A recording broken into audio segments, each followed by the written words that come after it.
ela tem que ficar criando histórias para justificar as suas inverdades. Além disso, evidentemente, existe o não roubar, e algumas pessoas ficam só pensando em como driblar o imposto de renda, como driblar não sei o quê. A mente só se desenvolve para atividades que as prendem ao mundo.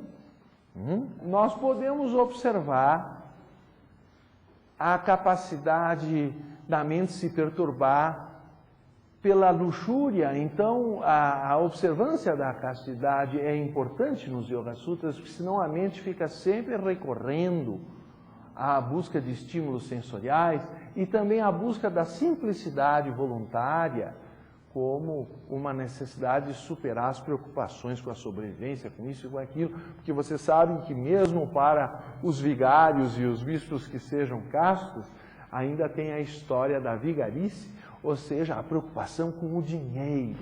Então, se não é o estímulo do prazer sensorial, é a busca de poder material sobre o mundo. Então, o último desses elementos dos Yoga Sutras, que é justamente o último yama, está geralmente definido em torno dessa questão. Se nós pudermos ler aqui brevemente a definição dada por Patanjali, os votos de autorrestrições compreendem abstenções de violência, falsidade, roubo, incontinência e cobiça. Então, nessas condições, a mente começa a morrer dos seus interesses mundanos. Por isso, Yama é o deus da morte, leva o nome desse desenvolvimento. Depois vem ainda aquelas observâncias, são trabalhos a fazer, porque, de certa forma, esses primeiros 5 são nãos. Agora vem os sims. Devemos desenvolver pureza, contentamento, austeridade, autoestudo e autoentrega, constituem então as observâncias. Observem como a pureza e a felicidade ou o contentamento vêm juntos. E vocês vão ver que uma simples criancinha nos dá uma aula de yoga. Não só quando ela bota o pé dentro da boca, são os primeiros desenvolvimentos de flexibilidade, é um Paschimottanasana facilitado pela flexibilidade de um bebê, mas porque a alegria é fácil, qualquer coisa encanta os olhos de uma criança, tudo é novo. E porque existe uma pureza, ela não leva a mal, não desconfia, não assume posições que depois ficam tão difíceis. Uma criança rapidamente fica cheia de amigos, é capaz de ser amiga do porteiro do prédio, depois os pais começam a mostrar diferenças, e daqui a pouco a criança entende que o menino vai querer os brinquedos dela, ele já não quer brincar com esse, nem com aquele, porque é de classe social diferente, ou começam os preconceitos de raça, disso, daquilo, não sei o quê. Daqui a pouco as pessoas estão ilhadas, não convivem mais com ninguém, se sentem solitárias, porque perderam esse contato simples, a tal ponto de que Jesus nos ensinou que para entrar no reino dos céus era necessário voltar a ser como uma criancinha. Evidentemente no que tange à pureza, mas uma pureza que não se perca pela ingenuidade ou pela ignorância novamente, que é o problema da adolescência e mais tarde da juventude, mas uma pureza reconquistada pela sabedoria e que, portanto, é imortal e eternamente benéfica. Então, a pureza que a criança tem é linda, nos encanta, nos mostra o nosso potencial de felicidade, mas ainda assim é uma pureza passível de ser perdida.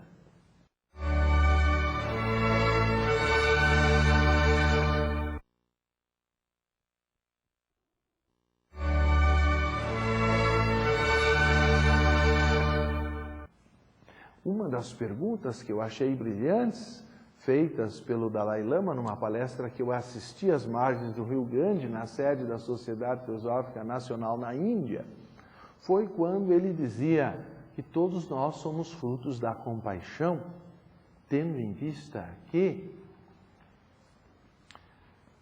de alguma maneira, sem o amor, a humanidade deixaria de existir dado que na nossa fragilidade infantil, se nós não formos cuidados pelos nossos pais, particularmente pela nossa mãe ou alguém que faça esse papel, nós não sobreviveríamos. Então a frase do Dalai Lama é pertinente. Se alguém não tivesse tido compaixão da nossa fragilidade infantil, nós não estaríamos aqui hoje. Os Yoga Sutras nos falam também de que, feita essa preparação preliminar, até se houver suficiente pureza e contentamento e devoção, porque essa autoentrega a Deus constitui a essência da devoção, isso já seria suficiente para o indivíduo se iluminar, ou pelo menos atingir o primeiro samadhi, o primeiro êxtase. As técnicas de concentração, meditação e contemplação, ou êxtase, vêm depois. No livro terceiro são práticas mais avançadas. Nós começamos dizendo aquilo que o Buda já dizia, e vamos insistir também na outra versão, justamente o Dhammapada, que ele dá a síntese do procedimento mental. Todas as coisas são precedidas pela mente, guiadas pela mente e criadas pela mente. Tudo o que somos hoje é o resultado do que temos pensado. O que pensamos hoje é o que seremos amanhã. Nossa vida é uma criação de nossa mente, porque do pensamento vem a ação. E, portanto, se o pensamento coordena a ação, os resultados kármicos, o que nós estamos colhendo é resultado do que nós mesmos semeamos no passado. Essa é a ideia do karma e da reencarnação, chamada pelos budistas e pelos hinduístas de samsara. Portanto, ele diz: o que pensamos hoje é o que seremos amanhã. Nossa vida é uma criação de nossa mente. Se um homem fala ou age com uma mente impura, o sofrimento o acompanha tão de perto como a roda segue a pata do boi que puxa o carro. Tudo o que somos hoje é o resultado do que temos pensado. Se um homem fala ou age com a mente pura, a felicidade o acompanha como sua sombra inseparável.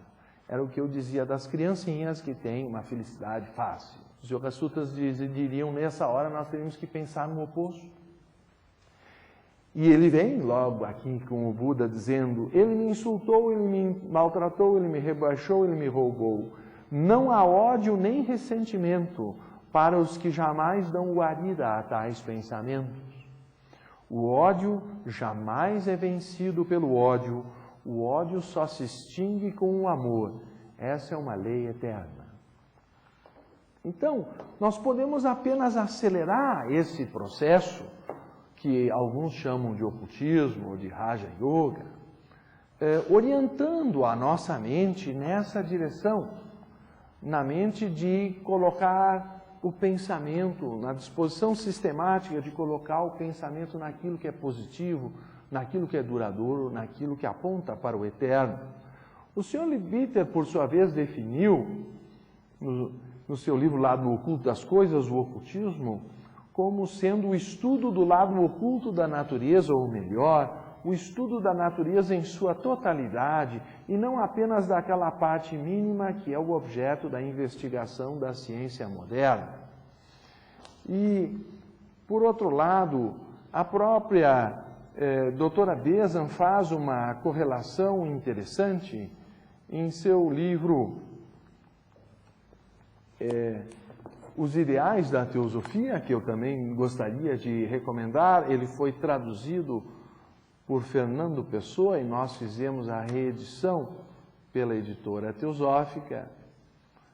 E ela define essa possibilidade do ser humano de acelerar o que seria a senda espiritual, né? A direção em relação ao homem perfeito, como exatamente uma ciência, mas uma ciência num outro sentido, não no sentido exatamente tradicional materialista, mas de um método cuja única diferença, ela nos diz, é justamente a aplicação, se me faço claro, da percepção extrasensorial como uma extensão do microscópio ou do telescópio. Ela diz: Qual a diferença entre os métodos? Nenhuma diferença na observação entre a ciência oculta e a oficial. Nenhuma diferença no esforço, nenhuma diferença no raciocínio sobre a observação feita. Uma diferença de aparelhos, de instrumentos, eis tudo. O homem de ciência faz os seus aparelhos de vidro, ou metal, ou líquidos corados, que são os papéis tornassol, etc., ou outras coisas do mesmo gênero. Nós, os ocultistas, arranjamos os nossos aparelhos aprendendo e desenvolvendo em nós mesmos um sentido que está em evolução natural e nós desenvolvemos-lo um pouco mais rapidamente do que a natureza o pode fazer sem auxílio. Então, o que é a meditação? É estar com a mente onde se está, é buscar exatamente o lado infinito da natureza humana, ou como Blavatsky dizia, e ela está por fazer aniversário do seu passamento agora, recomendo o livro Ocultismo Prático, o anseio interior do homem, o anseio do homem interior pelo infinito.